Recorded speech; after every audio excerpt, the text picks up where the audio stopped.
কর এবং ভ্যাট এই দুইটাই অর্থনীতির জন্য ক্ষতিকর। কিভাবে ক্ষতিকর? কারণ একটা অর্থনীতি বলতে কি বোঝায়? আমাদের প্রত্যেকের জিডিপি কি? আমাদের প্রত্যেকের যে প্রোডাকশন, আমাদের প্রত্যেকের যে উৎপাদন, সেটার সমষ্টি। আমাদের প্রত্যেকের কি আয় রোজগারের সমষ্টি একটা দেশের মোট আয়। এখন চিন্তা করেন, আপনি একটা টিউশনি করাবেন, একজন ছাত্রকে পড়াবেন। এখন আপনি বললেন যে আমার বেতন মাসে 4,000 টাকা, এবং সরকার এখানে বলল যে না, এখন থেকে নতুন আইন, 4,000 টাকার মধ্যে তোমাকে 1,000 টাকা কর দিতে হবে। তো তার ফলে কি হবে? আপনার এই যে গার্ডিয়ান, সে হচ্ছে 5,000 টাকা দিবে, কিন্তু আপনি পাবেন 4,000 টাকা। এখন চিন্তা করেন, 4,000 টাকা যেই কয়জন একটা শিক্ষক রাখার এফোর্ড করে, একটা শিক্ষক রাখার ক্ষমতা রাখে, যখন এটা বাড়িয়ে আপনি 5,000 করে দিবেন, তখন কি হবে? মার্কেটটা ছোট হয়ে যাবে। তখন কি আপনার বেকারত্ব বৃদ্ধি পাবে। মনে করেন যে আপনি তেল কিনতে গেলেন, এখন বাজারে তেলের দাম হচ্ছে 100 টাকা, কিন্তু সরকার বলল না, আমাকে 15% ভ্যাট দিতে হবে, আয়ের উপর 25% ট্যাক্স দিতে হবে। তো সব মিলিয়ে দেখা গেল 130 টাকা হয়ে গেছে। তো তেলের দাম যখন 130 টাকা হয়, তখন যে বিক্রেতা, সে কি আগের সমান বিক্রি করতে পারে? আর যে ক্রেতা, সে কি আগের সমান ভোগ করতে পারে? কিন্তু এই ট্যাক্সটা যদি না থাকতো, আপনি আরও কি বেশি ভোগ করতে পারতেন, বেশি কেনাকাটা করতে পারতেন। আর যে বিক্রেতা, সে আরও বেশি বিক্রি করতে পারতো। দুইজনেই লাভবান হতো। যখন আমি ট্যাক্স এবং ভ্যাটটা বসাই দিলাম, দুইজনেই হলো কি ক্ষতিগ্রস্ত। বুঝে গেল? এবং আমরা যদি ক্ষতিগ্রস্ত হই, অর্থনীতি কি আমাদের সকলের সমষ্টি, তাহলে অর্থনীতিও হবে কি, এই টাকাটা সরকারের কাছে যায়। তো সরকার তো লাভবান হচ্ছে, আমি একটু ক্ষতিগ্রস্ত হলাম, বিক্রেতা একটু ক্ষতিগ্রস্ত হলো, সরকার তো লাভবান হচ্ছে। তাহলে এই লাভের টাকাটা যদি সরকার আমাদের জন্য খাটায়, তাহলে তো আমরাও লাভবান হলাম। সুতরাং কোনো ক্ষতি হলো না, উপকার ক্ষতি কাটাকাটি সব সমানে সমান, নাকি? এখানেই ভুলটা, না ঠিক না। চিন্তা করেন, আপনার যেই টাকাটা তুললো, সেই টাকাটা কি আমরা ভোগ করতে পারি? কেন না? কারণ আমি ধরলাম যে দেশে কোনো দুর্নীতি নেই, তাহলে কি সমান হবে? যে ধরা যাক আমি একটা ইসলাম ব্যবস্থা আনলাম, এখানে সব মানুষ সাহাবী হয়ে গেছে, কিন্তু এই ব্যবস্থাটা চললো, তাহলে যদি 30,000 কোটি টাকা কর উঠে, 30,000 কোটি টাকা কি আমাদের জন্য ব্যয় করা হবে? না। কেন না? কারণ কর তুলতে কি আছে? খরচ। এরপরে আপনি যদি কর না দেন, আপনাকে পিটানোর জন্য আছে কি? পুলিশ। আপনাকে আদালতে নিয়ে রায় দেওয়ার জন্য আছে কে? জাজ।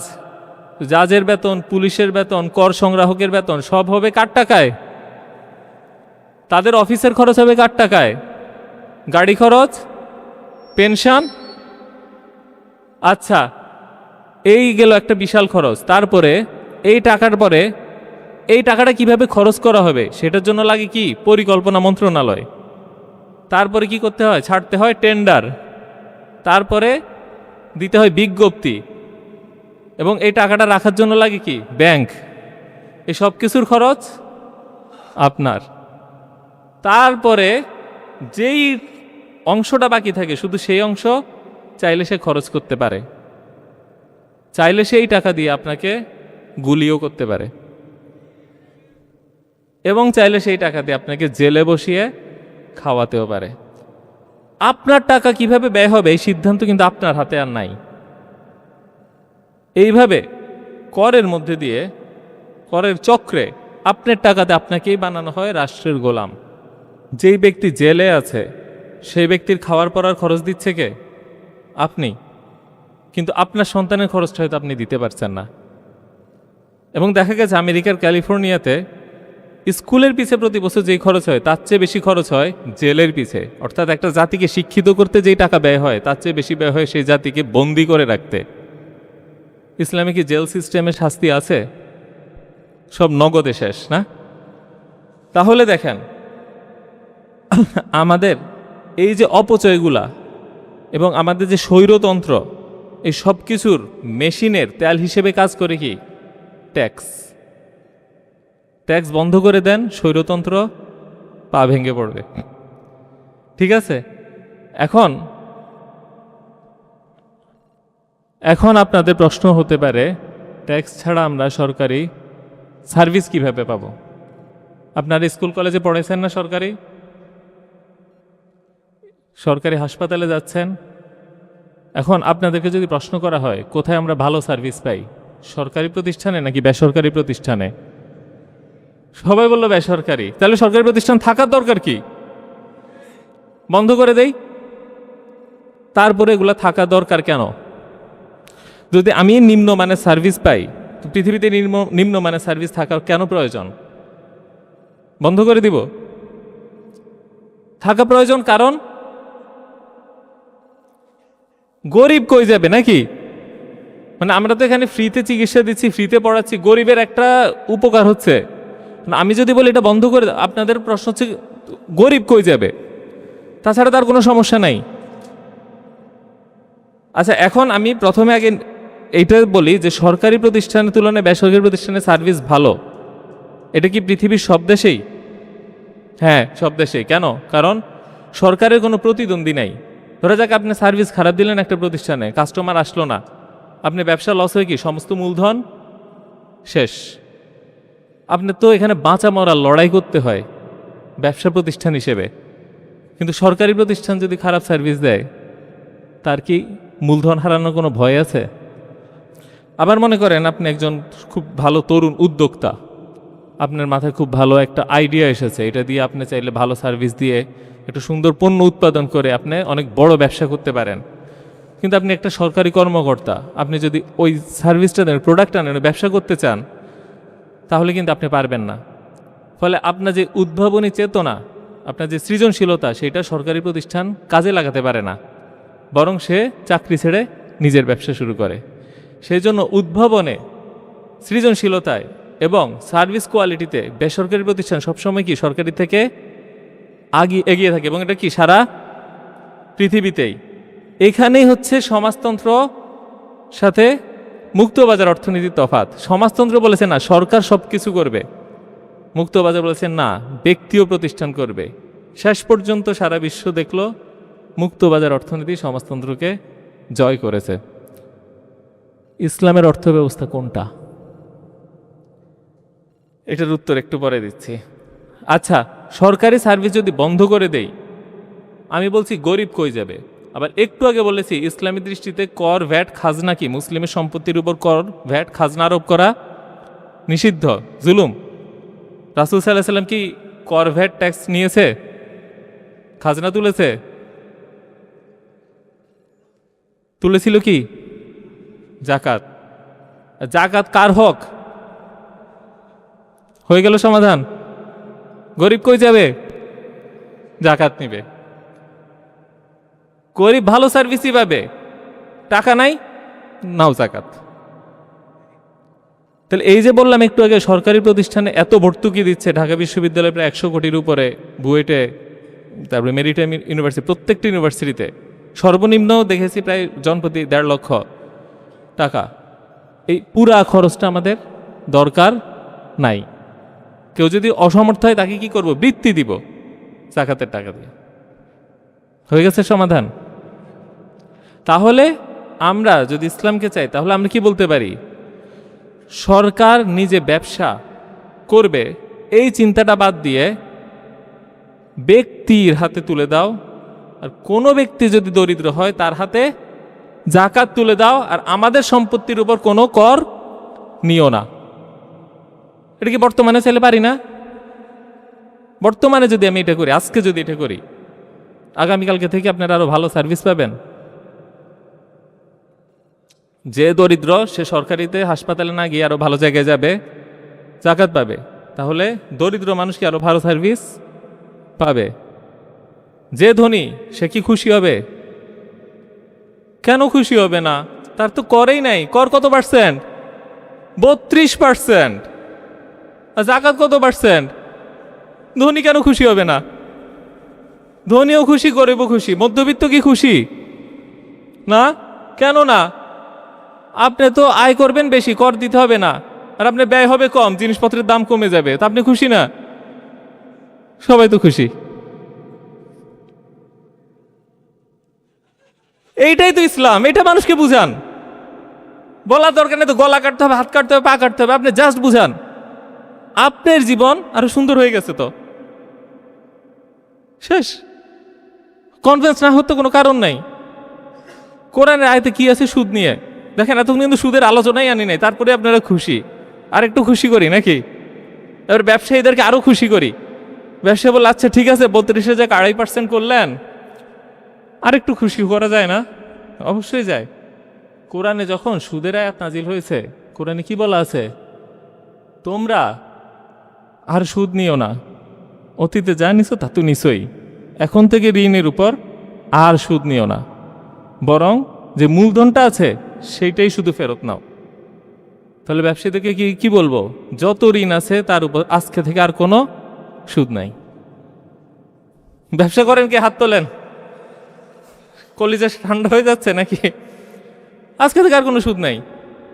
তুমি কিস্তিতে ঋণ পরিশোধ করে দাও, অথবা তুমি যদি বলো কি যে আমার হাতে টাকা নাই, ব্যাংকে বলো আপনি বিজনেস পার্টনার হয়ে যান, ব্যাংক হয়ে যাবে নিজেই ব্যবসায়ী। সমাজে কোনো সুদই তো থাকবে না। বাহ, সুদমুক্ত সমাজ। ব্যবসায়ীদের আর কি সুদের নেশা, সুদের চাপ নিতেই লাগবে না, আরামে ব্যবসা করো। আরেকটু খুশি করতে হয় নাকি? আরো খুশি করবেন? আচ্ছা ঠিক আছে, আরো খুশি করি। দেখেন, সরকার যদি ব্যবসায়ী হয়, আমরা কি কোনো ব্যবসা করতে পারবো? যেমন কমিউনিজমে, সমাজতন্ত্রে সরকার বলল সকল হাসপাতাল আমার, সকল শিক্ষা প্রতিষ্ঠান আমার, সকল স্টিল ফ্যাক্টরি আমার, সকল গাড়ির ফ্যাক্টরি আমার। তো আমরা কি করব? সবাই চাকরি। আমরা সবাই কি করব? তো আমাদের বেতন হইতে পারে, আয় হইতে পারে সর্বোচ্চ কত? মাসে 1.5 লাখ টাকা। এটা আমাদের কি লিমিট? কিন্তু যদি বলে গাড়ির factory, steel factory, school, college, হাসপাতাল সব কিছুই তোমাদের হাতে দিলাম, আমরা প্রত্যেকটা খাতে কি করতে পারবো? ব্যবসা করতে পারবো। আমরা চিনির কল কি সরকারের হবে নাকি আমাদের? আমরা কি হবে? উদ্যোক্তা তৈরি হবে। পাট কল কি হবে? সরকারের নাকি আমাদের? তেলের ইম্পোর্টার কে হবে? সরকার নাকি আমরা? এতগুলা ব্যবসা করে ব্যবসার লাভটা পাবে কে? ব্যবসার ক্ষেত্র কি হবে? আরো নতুন নতুন ব্যবসার ক্ষেত্র উন্মুক্ত হবে। আমরা সবাই ব্যবসা করে অর্থনৈতিকভাবে সমৃদ্ধ হতে পারবো। তাহলে আপনি বলেন, সমাজতন্ত্র আমাদেরকে অর্থনৈতিক সমৃদ্ধ হওয়ার সুযোগ বেশি দেয় নাকি ইসলাম? পুঁজিবাদের প্রতি মানুষের আকর্ষণটা কোন জায়গায় জানেন? সমাজতন্ত্র মানুষকে ধনী হওয়ার কোনো সুযোগ দেয় না। পুঁজিবাদ এসে বলল তুমি তোমার ব্যবসা নিজে করো। ইসলাম ঠিক একই কথাই বলেছে। তাহলে কয়ভাবে খুশি করলাম?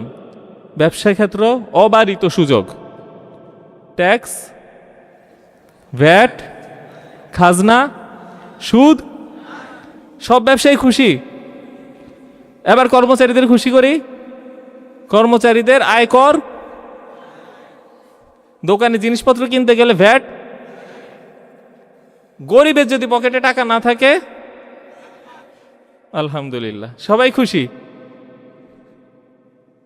তাহলে আর ইসলাম আসছে না কেন? অর্থব্যবস্থা তো আসা উচিত। হ্যাঁ,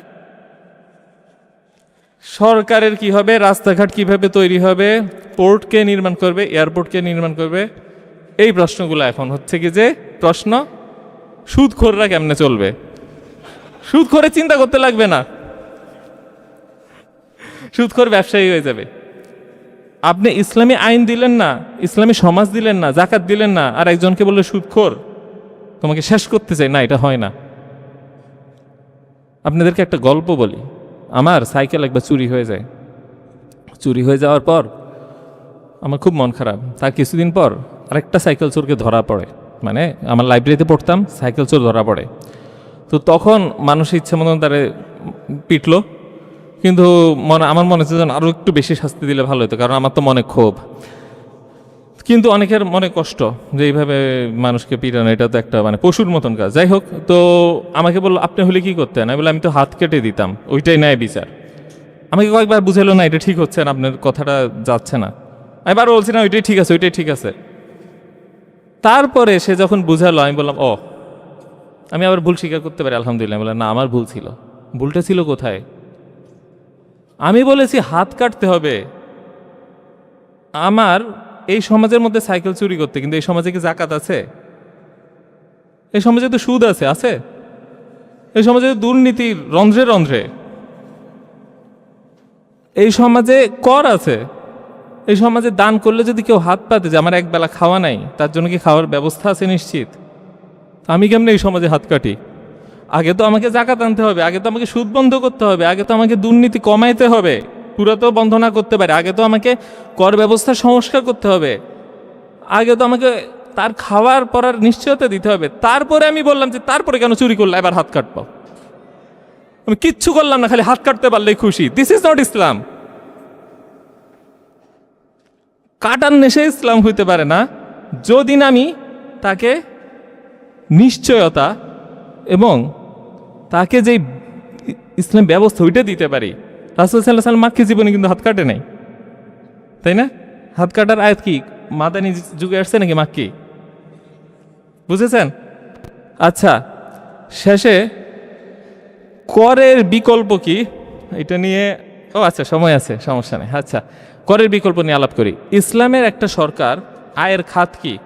খেয়াল করেন, জাকাত কি সরকারের আয়ের খাত? বাহ, কত সুন্দর, এত মানুষ জানে। অনেকে তো বলে জাকাতের টাকা দিয়ে রাস্তা বানায় ফেলবো। না, জাকাত কি সরকারের অধিকার? জাকাত কার অধিকার? সরকারের কাজ কি তাহলে জাকাত নিয়ে? সরকারের কাজ নিশ্চিত করা, গরিব তার হক বুঝে পাচ্ছে। রাষ্ট্রের কাজ কিন্তু হক নিশ্চিত করা। এবং এই যে আমি বললাম যে প্রাইভেট সেক্টরের হাতে আপনার ইয়েগুলো চলে যাবে, ব্যবসাগুলো যাবে, তারা যদি আমাদেরকে জিম্মি করে তাহলে বাজার যেন উন্মুক্ত থাকে এবং কাস্টমার যেন ক্ষতিগ্রস্ত না হয়। কাস্টমারের হক নিশ্চিত করার দায়িত্ব কার? সরকারের। জাকাত নিশ্চিত করার দায়িত্ব কার? সুদ বন্ধ করার দায়িত্ব কার? সরকারের কাজ কিন্তু ব্যবসা করা না। সরকারের কাজ কি নিশ্চিত করা? হক। হকটা নিশ্চিত করে তার কাজ। কোনো রাজা দেখবেন না যে ব্যবসা করতেছে, যে রাজাও মিষ্টির দোকান দিয়ে মানে মিষ্টির দোকানে সে কম্পিট করতেছে, না, এটা হয় না। এইখানেই হচ্ছে কি যে আমাদের ব্যবস্থা, এই জিনিসটা কি মনে থাকবে? তাহলে আপনি বলতে পারেন যে সরকার কিভাবে চলবে। সরকারের আয়ের খাত কি ইসলামে? ইসলামে সরকারের আয়ের খাতগুলো কি আপনারা জানেন? আচ্ছা, আপনি যদি মুসলিম না হন সেই ক্ষেত্রে কি আপনি জাকাত দিবেন? তাহলে তো অমুসলিম হইলে ভালো। মানে সবাই বলবে মুসলিম হয়ে ব্যবসা করতে পারি, অমুসলিম হয়ে ব্যবসা করতে পারি, মুসলিম হইলেও সুদ নাই, অমুসলিম হইলেও সুদ নাই, কিন্তু মুসলিম হলে জাকাত আছে, অমুসলিম হলে জাকাত নেই, আমি সবাই অমুসলিম হয়ে যাব। এই জন্যে আছে কি অমুসলিমের উপর আরেক ধরনের কর। কি কি? জিজিয়া আর একজন বলছে খারাজ। জিজিয়া কি? মাথা পিছু কর। মাথা পিছু কর, ট্যাক্স তো অবশ্যই মাথা পিছু কর। ধরা যাক এখানে হচ্ছে কি যে 500 জন, তো জন প্রতি যতজন ব্যক্তি ততজনের কর, এটা হচ্ছে কি জিজিয়া। আর খারাজ কি? ভূমি কর, খাজনা। এই দুইটা থাকতে হবে। এই দুইটা যদি না থাকে সব মুসলিম ব্যবসায়ীরা কি বলবে? অনেক কিছু দিছো বুঝলাম, কিন্তু কাফের তো আরো বেশি পাই আমি ওইটা। সুতরাং এই দুইটার মধ্যে দিয়ে কি যেই করটা উঠে সেইটা কিন্তু আবার দরিদ্রের হক না। রাষ্ট্র চাইলে সেইটা দিয়ে কি অন্যান্য ব্যবস্থা করতে পারে। তাহলে কি বোঝা গেল রাষ্ট্রের আয়ের একটা খাত। আরেকটা খাত কি? খনিজ সম্পদ। খনিজ সম্পদের একটা অংশ কি রাষ্ট্র রাখতে পারে, তাই তো? এবার রাষ্ট্রের নিজস্ব খাস সম্পদ যেটা, সেটার আয় কি কে পাবে? আপনি, আমি? কে পাবে? রাষ্ট্র। সেটা দিয়ে কি হবে? রাষ্ট্রীয় ব্যয় হবে। আরেকটা খাত যে আপনি বলতে পারেন আচ্ছা ধরা যাক একটা দেশে সবাই মুসলিম হয়ে গেল, জিজিয়ার খারাজ তো বন্ধ হয়ে গেল, তারা কি করবে? তারা এক্সপানশন করবে, নতুন জায়গা দখল করবে, আর ওখানের যুদ্ধের মধ্যে দিয়ে যে মাল আসে সেই মালের একটা অংশ রাষ্ট্র রাখবে, আর নতুন এলাকা দিয়ে দখল করবে, সেই এলাকার মধ্যে যারা কাফের থাকবে তারা জিজিয়ার খারাজ দিবে। সুতরাং ইসলামী রাষ্ট্রকে চালাইতে হলে সেটাকে এক্সপান্ডিং হইতে হবে। আপনি যদি নিজে না ছড়ান অন্যই আপনার উপর ছড়াবে। পৃথিবীটা তো এমন যে আপনারা সবাই বলবেন আমি মারবো, আর আমি বলবো আমি শান্ত থাকবো, আমি মারা যাব। নিয়ম হচ্ছে দুইজনের লড়াইটা চলবে, লড়াইয়ের মধ্যে যে জিতে তার দিকেই পৃথিবী ঝুঁকবে, তাই না? রাসূল সাল্লাল্লাহু আলাইহি ওয়াসাল্লাম কিন্তু মক্কা জয়ের পর বলেন নাই এবার আমি শান্তি চাই, পৃথিবীর সব যুদ্ধ বন্ধ, শেষ, আমরা এতটুকুর মধ্যেই শান্তিকে বসে থাকি। উনি কিন্তু ছড়াইছে, পরে সাহাবীরাও ছড়াইছে। এইটার মধ্যে দিয়ে কি আমাদের নতুন আয় নিশ্চিত হবে, ঠিক আছে? এখন এই আয়টা দিয়ে কি সমস্ত উন্নয়ন সম্ভব না? বর্তমানে যেহেতু বেশি টাকা তোলে, আমরা কিন্তু অত বেশি টাকা তখনও পাবো না। সেই জন্য আমরা কি করব, রাষ্ট্রীয় খাতগুলা বেসরকারীকরণ করব। বুঝে গেছে? বেসরকারীকরণের উপায় ফলাফলে কি কি উপকৃত হব, একটা হচ্ছে আমরা সবাই ব্যবসা করতে পারবো, আর আরেকটা হচ্ছে অপচয় কম হবে। কেন? কারণ আমি যে বললাম এই খাজনাটা তুলে খরচ করতে বাজনাতে কি বিশাল অংশ ব্যয় হয়ে যায়, এবং আপনার টাকা দিয়ে আপনার উপর ক্ষমতা বিস্তার লাভ হয়। তাহলে আমরা যদি নিজেরা নিজেদের সমাধানগুলো করতে পারি তাহলে কি হয়, উপকৃত কে হয় সবচেয়ে বেশি? আমরাই। এখন এইখানে ডিটেলে এই মুহূর্তে যাব না, বরং আমি জাকাত কত শক্তিশালী একটা মাধ্যম সেটা বলে আলোচনা শেষ করব। আপনারা চিন্তা করেন, বর্তমানে আমরা পৃথিবীতে যে আলোচনাগুলো দেখি, কল্যাণ অর্থনীতি, হ্যাঁ আমি কিন্তু সমাজতন্ত্র পুঁজিবাদ দুইটাই কাভার করেছি। এখন আমি কল্যাণ অর্থনীতির দিকে একটু যাব। কল্যাণ অর্থনীতি কি? বর্তমানে অনেক ইসলামী দল কল্যাণ অর্থনীতি নিয়ে কথা বলছে। আচ্ছা, কল্যাণ অর্থনীতি নিয়ে কথা বলছে, কেমন? হ্যাঁ, আচ্ছা, আপনার আজকে অনেক আলোচনা শুনলেন, আলোচনা শুনতে ঝিমানি আসছে, বোরিং লাগছে?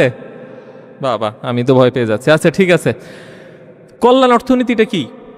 বর্তমানে কিন্তু দেখবেন যে বর্তমানে ইসলামী দলগুলো কিন্তু কল্যাণ অর্থনীতি নিয়ে কথা বলছে। হ্যাঁ, রাজনীতি পৃথিবীতে কল্যাণ অর্থনীতি চলছে। কল্যাণ অর্থনীতি কি? আমরা কি ওটা চাই? ইসলাম কি কল্যাণ অর্থনীতি? কেন না? আচ্ছা, কল্যাণ অর্থনীতি কি ওইটা আগে জানি। হ্যাঁ না, কেন ওইটার উত্তর আমি শিখব। কল্যাণ অর্থনীতি হচ্ছে ধনীদের উপর কর আরোপ করে দরিদ্রদের জন্য বিস্তৃত সুযোগ সুবিধা নিশ্চিত করা। যেমন আমি যেখানে পড়াশোনা করেছি নরওয়ে, সেখানে কি কল্যাণ অর্থনীতি আছে, যেখানে করের হার বাংলাদেশের চেয়ে আরও বেশি এবং দরিদ্রদের জন্য সুযোগ সুবিধা আরও বেশি। কিন্তু কল্যাণ অর্থনীতির মূল যে লক্ষ্য সেটা হচ্ছে কি সম্পদের বৈষম্য নিরসন এবং ধনী দরিদ্রের মধ্যে কি বৈষম্য নিরসন করে কি ক্ষুধামুক্ত একটা বিশ্ব দেওয়া, দারিদ্র্যমুক্ত একটা বিশ্ব দেওয়া। সেই কাজটাই ইসলাম করেছে, কিন্তু করের মধ্যে দিয়ে না, করের মধ্যে দিয়ে যে অপচয় হয় সেটার মধ্যে দিয়ে না, বরং জাকাতের মধ্যে দিয়ে। এবং দারিদ্র্য সৃষ্টি এবং বৈষম্যের ইঞ্জিন কি?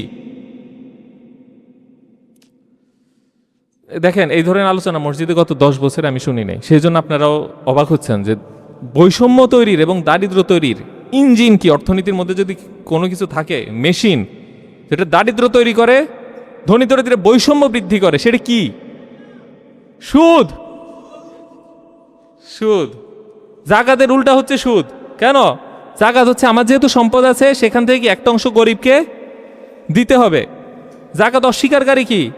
আমার যা সম্পদ আছে তা আমি নিজের কাছে রেখে দিব। আর সুদ হচ্ছে কি? আমার যেহেতু সম্পদ আছে তুমি আমাকে আরো সম্পদ বাড়াই দিতে থাকবা। জাকাতের বিপরীত শব্দ কি? জাকাত ধনী দরিদ্রের বৈষম্য কমায়, আর সুদ এই তো। এখন কল্যাণ অর্থনীতির সমস্যা হচ্ছে সে ধনী দরিদ্রের বৈষম্যের ইঞ্জিনটা চালু রেখেছে, এবার বলছে ধনীকে ট্যাক্স দিয়ে গরিবকে দাও। দুইভাবে জুলুম হচ্ছে। এখন ইসলাম কিভাবে কল্যাণ নিশ্চিত করবে? দেখেন একটা জিনিস, কল্যাণ অর্থনীতি যে ইয়েটা, যে আমরা কি ক্ষুধামুক্ত একটা বিশ্ব পাবো, দারিদ্র্য মুক্ত পাবো। এই যে জাকাত, জাকাত কি শুধু স্বর্ণগয়নার উপরে? কিসের উপরে? সোনা গয়না আর টাকা, ফসল, ব্যবসা সম্পত্তি। কোন সম্পত্তি? তরল সম্পত্তি, যেটা কেনা বেচা হচ্ছে, স্থায়ী সম্পত্তি না আবার। হ্যাঁ, তাহলে চিন্তা করেন, আমি যদি দেখি ফসলের উপর জাকাত কত শতাংশ? 10 অথবা 5। আপনি যদি নিজে করেন, বৃষ্টির পানিতে করেন, তাহলে 10%, নিজে সেচ দিলে 5%। আচ্ছা, এখন বাংলাদেশে মোট কি পরিমাণ ফসল উৎপন্ন হয় জানেন আপনারা? বাংলাদেশে শুধুমাত্র চাল, গম ও ভুট্টা 467 লক্ষ মেট্রিক টন উৎপন্ন হয়। এর মধ্যে অর্ধেক সম্পত্তি যদি আমি ধরি জাকাতযোগ্য, তার 5% হয় 11.7 লক্ষ টন শুধু চাল গম আর ভুট্টা, এদের কি জাকাতে চলে যাবে? এখন আপনি সারা সপ্তাহে কয় কেজি চাল খান? 2 কেজি। আচ্ছা ধরলাম 2 কেজি, তাহলে এক বছরে আপনার চাল লাগে প্রায় 100 কেজি। তাহলে 1 টন চাল লাগে কত? 10 জন ব্যক্তির। আর 11.7 লক্ষ টন চাল যাবে কত? 1.25 কোটি পূর্ণবয়স্ক মানুষ। ক্ষুধা বলে কিছু থাকবে? এইটাই তো ক্ষুধামুক্ত বিশ্বের সলিউশন। আচ্ছা, এটা শুধু চাল গেল। এবার আমরা কি কাপড়, বাংলাদেশে RMG এক্সপোর্ট কত জানেন? $42.6 বিলিয়ন। এর 10 ভাগের 1 ভাগ যদি আমি বলি ইনভেন্টরিতে বা গুদামজাত হয়, 10 ভাগের 1 ভাগ, তাহলেও আমরা দেখলাম 1215 কোটি টাকার জাকাত আসে। এখন একটা কাপড়ের দাম যদি 200 টাকা হয়, আমার 6 কোটি পিস কাপড় হয়, অর্থাৎ 2 কোটি মানুষকে 3টা কাপড় এক বছরে আমি দিতে পারবো। এই পরিমাণ জাকাত হয়তো বাংলাদেশের আছে। একটা মানুষকে পুরান জামা পরবে রাস্তায়? সুযোগ তো নাই। প্রতি বছর 3টা জামা চলে আসছে। 2 কোটি মানুষের লাগবেও না, তার চেয়ে বেশি মানুষ নিজে কাপড় আরও কিনতে পারবে, তাই না? এবং একইভাবে চিন্তা করেন বাংলাদেশের ব্যাংকগুলোতে কত টাকা আছে। শুধুমাত্র ইসলামী ব্যাংকে ডিপোজিট হচ্ছে 1 লক্ষ কোটি টাকা। এখন ওইটা 40 ভাগের 1 ভাগ যদি আমি জাকাত দেই, আর বাংলাদেশে কতগুলো স্বর্ণ গয়না আছে তার 40 ভাগের 1 ভাগ যদি জাকাত দেই, এটাই তো দারিদ্র্যমুক্ত বিশ্ব। ক্ষুধামুক্ত বিশ্ব পেলাম, দারিদ্র্যমুক্ত বিশ্ব পেলাম। কিসের মধ্যে দিয়ে? তাহলে ইসলাম আমাদের কি দিল?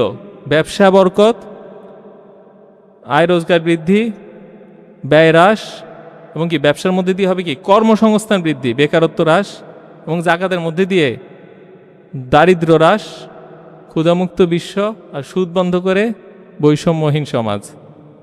This is positive thing. এটাই ইসলাম। ইসলামের দাওয়াত এইভাবেই আসবে। এই জিনিসগুলো শিখবেন এবং ছড়াবেন। আপনাদের জন্য কষ্ট করে শিখালাম, এজন্য আপনাদের উপর দায়িত্ব আছে। দায়িত্বটা কি? ছড়ানো। ছড়ানোর জন্য নিজেকে কি করতে হবে? ভালো করে। আপনাদের উপর দায়িত্ব কিন্তু বিনা অনুমতিতে দিয়ে দিলাম, এই জ্ঞান ছড়াইতে হবে। ছড়াবেন নিজের মনে, নিজেকে বলেন, আমাকে বলতে হবে না। এইটা ভালো করে শিখবেন এবং ছড়াবেন। এবং এইভাবে যখন একটা সুন্দর সমাজ নির্মাণ করতে পারবেন, তখন নিজের দেশের মানুষই আপনার পক্ষে লড়াই করতে পিছিয়ে দাঁড়ায় যাবে, এবং বাহিরের দেশের মানুষ বলবে আমি ওর মতন হইতে চাই, আমার ওইটা লাগবে। আজকে আমরা ইউরোপ আমেরিকায় সাগর পথে পাড়ি দেই কেন? কারণ ওখানে দারিদ্র্য কম, ওখানে ক্ষুধা কম, ওখানে ভাত কাপড়ের নিশ্চয়তা আছে। সেই জন্য আমরা ইসলামে থাকতে চাই না তো, আমাদের তো ওইটাই স্বপ্ন। আপনি এইটা করেন, উল্টাই দেন, ওদের স্বপ্ন হয়ে যাবে এইটা। কারণ ওরা যা পারেন আমরা তাই পারছি। এই জিনিসটা নিয়ে আমরা আলোচনা করতে চাই মসজিদে, আলোচনা সবাই, এবং দেখবেন এইটার মধ্যেই ইনশাল্লাহ ইসলামের একটা সুন্দর দাওয়াত মানুষের কাছে পৌঁছে যাবে। আপনি আমার জন্য দোয়া করবেন। ধন্যবাদ।